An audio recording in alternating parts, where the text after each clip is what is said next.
El Estado Vaticano, se habla indistintamente de Estado Vaticano, Santa Sede. Una cosa es la Santa Sede, aunque está muy unida, y otra es el Estado de la Ciudad del Vaticano. La Santa Sede es anterior al Estado de la Ciudad del Vaticano. El Estado de la Ciudad del Vaticano fue creado en 1929 mediante un acuerdo que se llamó el Tratado de Letrán entre el gobierno monárquico de Italia en aquel momento y la Santa Sede, y dio lugar a la creación de este Estado Vaticano porque al producirse la unificación de Italia en 1870, los estados pontificios, que se llamaba, perdieron el territorio que ocupaban en casi la mitad de Italia. Entonces el Papa se refugió como protesta en el Vaticano, o sea, en el territorio que hoy se conoce como el Estado de la Ciudad del Vaticano, y no fue hasta 1929 que nuevamente el Estado adquiere un reconocimiento de carácter internacional. O sea, el Estado de la Ciudad del Vaticano es un Estado muy pequeño que tiene 44 hectáreas como superficie y que alberga a la Santa Sede. O sea, la Santa Sede es la cabeza de la Iglesia Católica, es la dirección universal de la Iglesia Católica. El Papa es al mismo tiempo el soberano de la ciudad del Estado del Vaticano y el sumo pontífice de la Iglesia Católica. Tiene esa doble condición. Por eso es un Estado sui generis. Es el Estado más pequeño del mundo, pero tiene una gran influencia desde el punto de vista espiritual, porque hay millones de católicos que pertenecen a la Iglesia, y la Santa Sede es la cabeza de esa Iglesia. La Curia Romana es el equipo de gobierno de la Santa Sede, que agrupa a todas las congregaciones, o sea, a los dicasterios que ellos llaman, que son las congregaciones, que son los consejos pontificios, las comisiones pontificias, o sea, toda la estructura de gobierno de la Santa Sede es conocida como les decía genéricamente, como Curia Romana. La cabeza de ese gobierno es el Papa.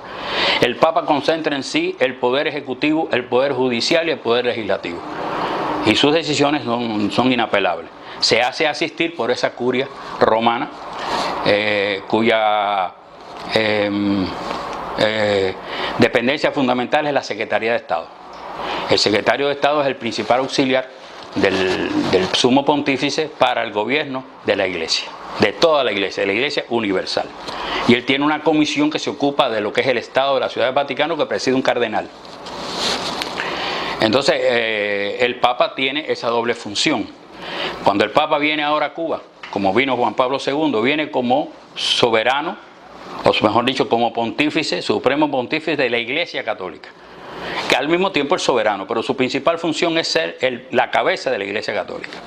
Por lo tanto, acude aquí, además, como un viaje pastoral, independientemente de que también es un jefe de Estado, y así lo recibimos nosotros, pero su función principal es ser el dirigente máximo de la Iglesia Católica.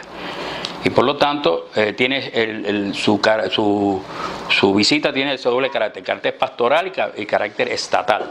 Así, por eso lo va a recibir el presidente cuando él llegue. Él va a visitar después al presidente en el Palacio de la Revolución, como hizo Juan Pablo II, y va a predicar al pueblo católico y al pueblo en general en nuestro país, en función de su condición de supremo pastor de la Iglesia Católica.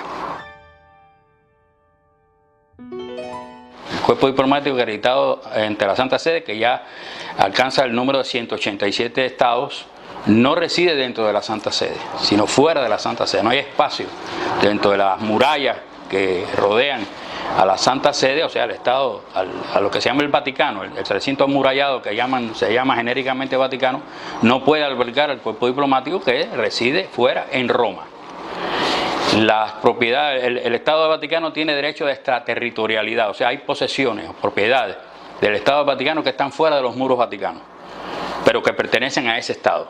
Y mediante este acuerdo del Tratado de Letrán se respeta por el gobierno italiano, por el Estado italiano, esta condición de extraterritorialidad. Aunque están en territorio italiano, pertenecen al Estado de la Ciudad del Vaticano. Los diplomáticos acreditados ante el Vaticano tienen los mismos privilegios y las mismas condiciones de los diplomáticos acreditados ante el gobierno italiano. Ese tratado también le reconoce esta característica.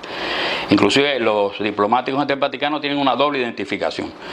tienen la identificación que les extiende la Santa Sede y tienen la identificación que les extiende el gobierno italiano como miembros del cuerpo diplomático acreditado ante la Santa Sede. Los acuerdos y los convenios y los tratados diplomáticos, las relaciones diplomáticas se establecen no con el Estado de la Ciudad del Vaticano, sino con la Santa Sede. O sea, nuestra representación, como la de todas las embajadas, es la representación ante la Santa Sede, no ante el Estado de la Ciudad del Vaticano, que tiene una dirección, un equipo, una estructura diferente a la Santa Sede. Nosotros, como diplomáticos, en general, realizamos las funciones propias de lo que representa la actividad diplomática, o sea, representamos a nuestro Estado ante la Santa Sede, llevamos mensajes, recibimos mensajes, gestionamos actividades que tienen que ver con la difusión de nuestra realidad en ese mundo. Tenemos relaciones con congregaciones religiosas que también muchas residen en Roma. La embajada se relaciona también con estas órdenes religiosas para cuestiones que te interesan a ambas partes. Visita de personas de esas órdenes a nuestro país, relaciones que tienen que ver con intereses que ellos tienen de promover determinadas actividades en Cuba, etcétera. Eso, la embajada también se ocupa de eso. Y la embajada, bueno, realiza también contactos con las demás embajadas acreditadas ante la Santa Sede. El cuerpo latinoamericano, que le llaman GRULA, o sea, Grupo Latinoamericano, es muy activo, realiza reuniones mensuales, actividades que tienen que ver con relaciones entre los países que lo integran y con la Santa Sede. La mayor parte de las actividades que se realizan ahí tienen carácter religioso. Normalmente lo que se hace es participar en ceremonias de ese carácter, en las celebraciones, las concelebraciones de la Santa Sede, que tienen esa condición religiosa, ceremonias que se celebran tanto en la Basílica de San Pedro, que forma parte de este entorno del Estado de la Ciudad del Vaticano, y en la Plaza de San Pedro. Los representantes cubanos, con alguna excepción, no somos creyentes, o sea, nosotros no somos católicos ni somos creyentes, y por lo tanto nuestra participación en las actividades religiosas se han dado con todo el respeto posible, pero no participamos directamente en la comunión, por ejemplo, no cantamos, no decimos las palabras rituales porque no somos creyentes.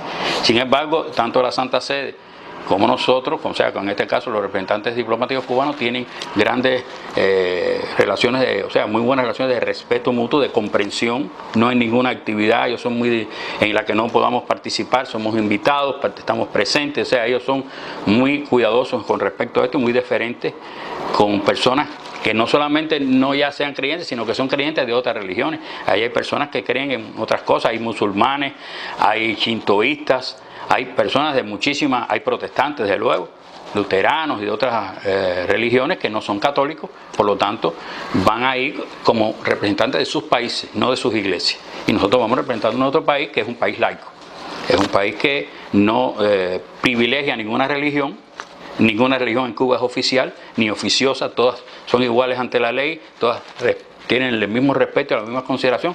Eso está establecido en nuestra Constitución.